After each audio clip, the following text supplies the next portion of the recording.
Well, go on. Guvna B, making music again. And this is a documentary about my album. Felt like it was important to provide context. So, hope you enjoy it. I've been making music for a long time. This is my 10th album. I didn't know if I would make another one. I think for most of my life I've been striving to keep a bit of a mask on, because it's quite a vulnerable thing, people knowing the real you, what you're like behind closed doors. I heard this quote once, it said integrity is doing the right thing even when no one's looking. And that's something that I've always struggled with. Music is weird because it feels like it's a blessing. I feel lucky and privileged to be able to do it. But when you make mistakes, you can feel like disqualified from doing things that you enjoy. But one thing that I've realized is it's my way of processing. I'm not the best talker, I'm not the best communicator, but for some reason when I put pen to paper, my thoughts seem to just stream out. And so I started writing.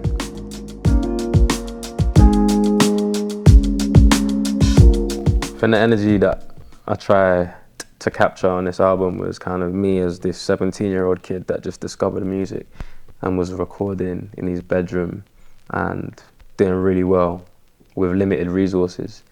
I had limited resources this time round after, nearly 20 years of doing music. So it's like, how are we gonna do this? Bailed my friend Andrea, who's engineered a few of my albums at kind of big recording studios. And he was kind of like, right, say nothing, I got you. I'm gonna bring the studio to your yard. So he basically bought a studio to my house. He's got sick gear. We recorded it on a vintage Neumann mic that he already had. And he looked after me, man. Got these kind of panels to soundproof it as best as we could. I was in like a basement flat at the time, just off a main road, so traffic going by. Right, basically recording an album in a living room, I suppose. Isaac sent me the message and he was like, I got this crazy idea, but is it possible to record an album in a living room? We had a few challenges because the first time I arrived here, it's a big space, so the biggest issue usually is the reflections or the amount of reverb you get in a room. But because I have my own studio, we got the panels. And then in terms of microphone, I'm just using predominantly my vintage U87. But in terms of preamping the microphone and compressing it a bit on the way in, I'm just using classic 1073 and a bit of a distressor just to control those peaks. And that's it, just very simple. Don't get me wrong, of course my boy does stickers, but that ain't the problem here, though. The problem's different. Do you know what I find fascinating about this vintage Neumann? The amount of people that have been in front of it. Their stories. Yeah, bro, that's exactly the thing. In a way, I think that we captured a way more honest and authentic sounding album than if we went into some big fancy plush studio. I think you get to a point in your career where whatever career you're in, where you're like, oh, I'm at this level now, so now I have to, improve the environments that I'm in to represent the level that I'm at. But it's just not that, man. I think I've had so much fun with this album and recording it, and it's been so seamless, and it's just been in my yard, you know what I mean? It's nice to know that I can just pull things together with limited resources and a great community of friends. But Andrea's one of them. Wayne, who's been my sound engineer from my first ever album. Jim McRae came on board to mix it. We worked a lot with Jordan Rakai and told him the situation, and he was like, don't worry, bro, I got you. All my producers, too many to mention, but yeah, everyone pulled through, which I'm grateful for.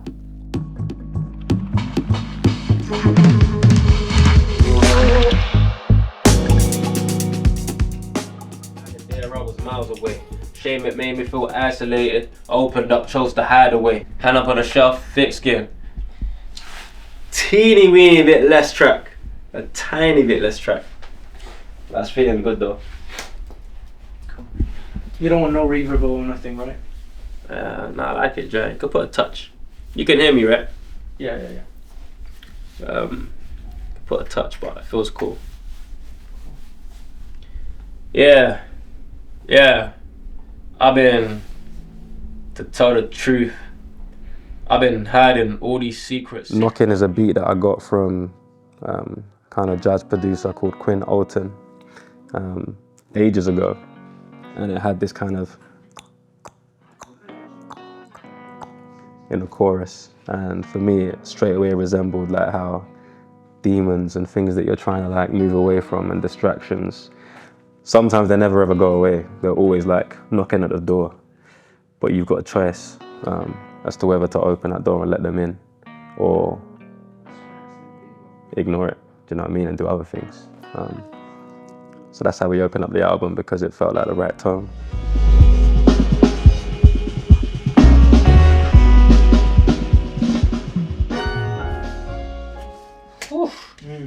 That moment's coming in clutch right now.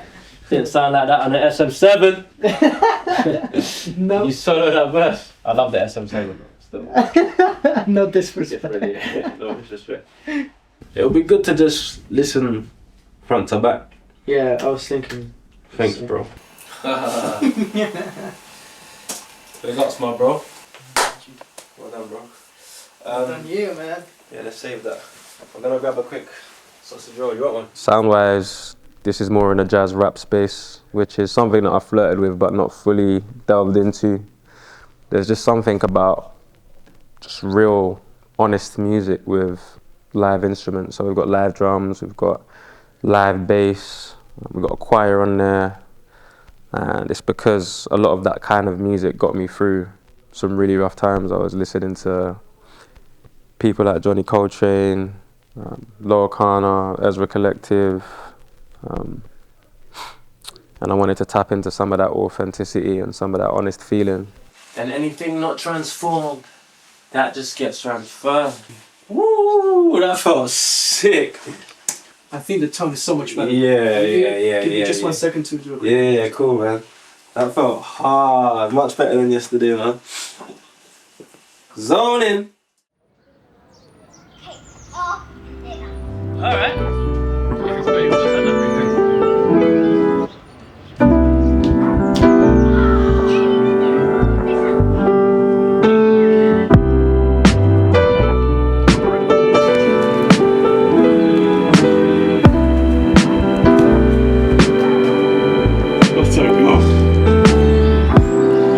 I think like being a dad hasn't just shaped this album, it shaped the whole way that I view life, man. I'm always asking myself like the question, what do I want my kids to see of me growing up? What impact can I have on them? Every single decision I make has to run through that lens. It's a big responsibility, and one that a lot of my friends are kind of facing at the moment as well. I think less about being like a perfect dad, because I'm so far from perfect, but a few conversations I've had with adults that have fractured relationships with their fathers that they've been able to repair.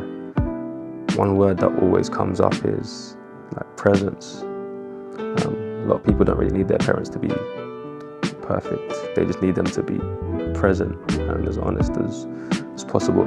But yeah, I'm thankful for my kids because it's given me purpose. You know, being a dad at a time where I lost a lot of my purpose. A lot of my validation and purpose was wrapped up in being a musician and a successful one at that. And then you go through a period where you can't write music for whatever reason, you can't play music for whatever reason, you're not getting booked for whatever reason, and it's like, oh my gosh, like, what purpose do I have in life? And then your daughter comes running into your bedroom at like 6:30. She's like, I want breakfast. And you're like, oh snap, okay, that's my purpose. I've got to do breakfast for my daughter. My son does this thing that actually used to annoy me so much, man. Anytime he'd get like a sticker from school, saying like, oh, well done, or a sticker from a magazine, or rip off the sticker and just slap it on the wall. And it's like, bro, you're ruining the walls, man.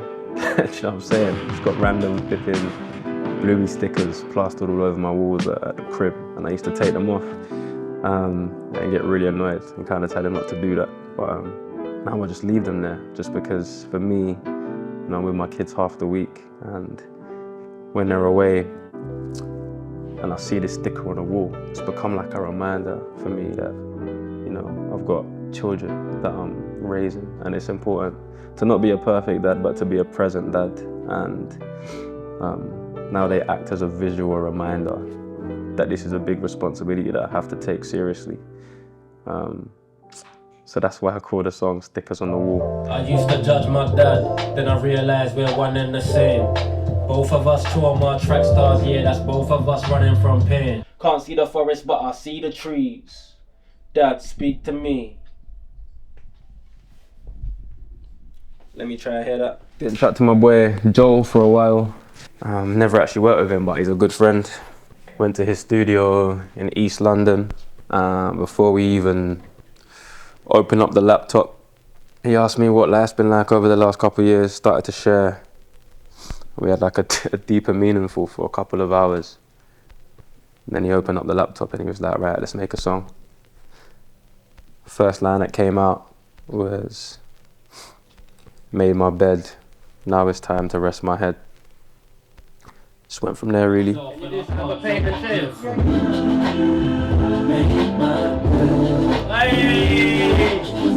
back to the verse, set, halfway through the verse, sorry.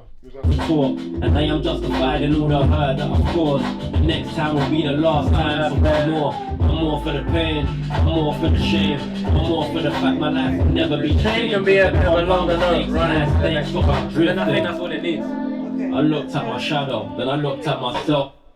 The way that chorus after that comes in is crazy though. Made my bed, now it's time to rest my head. That's it? Yeah, sick. I'll put my head. How do I make the second chorus, or the second time it happens, big without it feeling like huge? Do you know what I mean? So let's just do this now it's time to harmony. So could you copy over the 100%? 110%. Could you copy over Just the first two. Yeah. So tough. I'm gassed. Yeah, the beginning one from Something cold. I really like the first half and the last line. That rest could be more in line with the rest, I think. I think so, yeah. Try on. Let's try. Well done, bro. Take a little break. 240. And nip out. My kids actually subconsciously inspired a lot of this record. I kind of imagine them listening to it when they're like 15, 16, 18, 25. Kind of thinking, well, like dad wasn't perfect, but he tried to move forward, you know. And a lot of my friends are going through this kind of same fatherhood journey at the moment. So I've got my boy Frankie, Frankie Stew, to send me a verse, because he's a dad as well. And his thing is Play-Doh. His kids love Play-Doh. So he wrote a verse about Play-Doh. Another song is Breakfast in the Sky. My kids inspired that as well. Listen, if someone brought a camera round, they would see there's still blessings that I cannot count. I watch my daughter as she span around, the waviest. We go to this park where there's a viewing platform and you can see pretty much the whole of London. We have our breakfast there sometimes in the morning. Don't want to bait up the park in case people start coming to interrupt our breakfast and that, but they call it breakfast in the sky, you know. I think people might hear it and think, oh, we're flipping on an aeroplane or something in first class, like living it up, but we're just in the park eating a yogurt pot or something, looking at views of London. You watch the way that I got through immediately. I think it's a well-known fact that I can't sing. I've tried it on a few songs to varying degrees of success. Cast Your Cares was one, With Me All Along, and on this Shameless, which I don't actually sing that well on, but it was important to leave my voice on there because it was an honest. I brought in a few friends on BVs, backing vocals, and a choir as well. Friends that I've grown up with, they always kind of sort me out with texture, is what I like to describe it as. You've got like kind of as honest as possible vocal that I can lay down, and they provide the warmth and the texture, which is important because I grew up on gospel music, so I will never ever stray from that.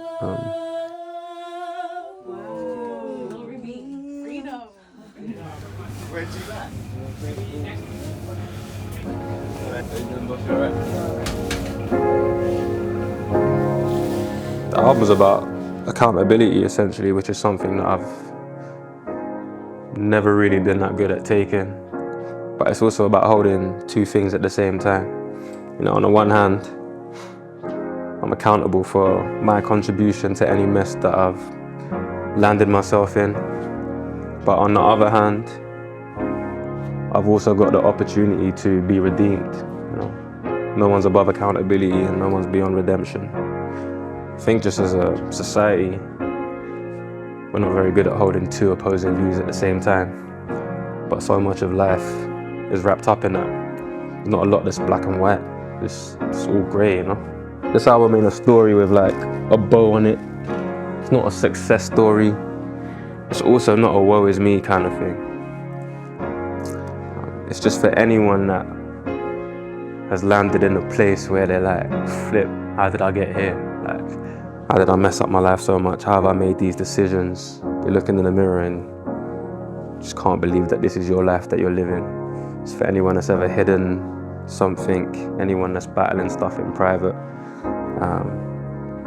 It's just helping us get started on that journey of acquiring the tools to open up, to not have to wake up and put a mask on, to get to the point where you can learn how to take accountability, and to get to the point as well where you can overcome shame.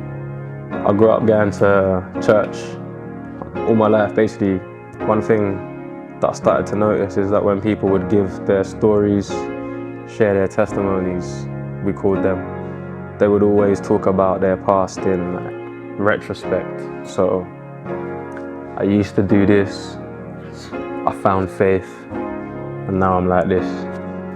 And just didn't hear enough stories that said, I used to do this, I found faith, and I still can't stop doing this, but still believe that there's a future and a hope.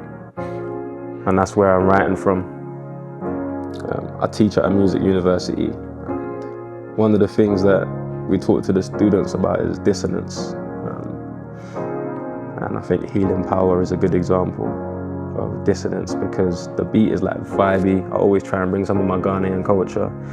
That's important to me because, you know, since my dad passed in 2017, it's been important for me to keep my culture alive in some way, shape or form and reference it. And music is a good way to do that, among others. My children are mixed race, so I think it's even more important to keep that alive. So yeah, I worked with a Ghanaian artist called Arada J, a Ghanaian producer called Sampa. We sampled a Ghanaian classic from Afori and Ponsa, a song called Otulege. And the beat's vibey and it's dancey, but I'm talking about some deep stuff. I'm talking about essentially failing as a man, but getting back up again. And yeah, I love the dissonance in that song. It feels kind of weird, but I think it works. Like I said, I've been making music for a long time. This is probably the hardest album to make because I'm trying to be as honest as possible. And I'm still on a journey with that, but it's also the hardest to make because I kind of fell off as a rapper, you know what I mean? I'm not at the heights that maybe people thought I once was, so you're going to labels to try and help you put out that album, which hasn't been a problem in previous times. But no one's really seeing the vision. They're like, oh, your monthly listeners are going down. You're talking about some really vulnerable things we don't know about it. So it's been like 2 years in the making from when I knew that I had to record something, but I just didn't have the facility and the resources to put it out in a way that I wanted to. And then I sat down with a good friend of mine, he's called Alec. I told him about how I didn't want to do the album a disservice And he said that the only disservice is not releasing it. Stop waiting for the perfect situation. Just do what you can. So I just did it super independent, just with people that understand what I'm trying to do, believe in the vision, mates, rates, and just putting my community together. My best mate is a guy called Joe. He doesn't like the limelight, so he'd probably be annoyed that I mentioned him, but we've been friends since like year 7, went to the same school. He's basically the record label. He gave me my advance, gave me some money to do stuff like videos and documentaries and pay for studio time and that, do a short film. I'm gonna pay him back, I promise. But yes, it's a beautiful thing really. I think when you go through a hard time, one thing a lot of people talk about is like how many people disappoint them. Like, oh, I thought this person was for me and that, and I went through my hard time and they just left, nowhere to be seen. But I try not to focus on that stuff. For me, it's been like really helpful to focus on the people that have really showed up. I think it says a lot when your best mates know the worst about you and they still want to show love and support you, and they still want to see you get better, and they still want to see you put out stuff that can help people.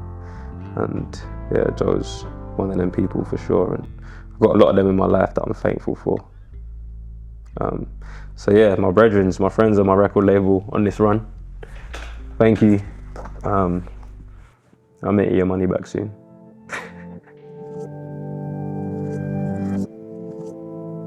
Hope you enjoy the album.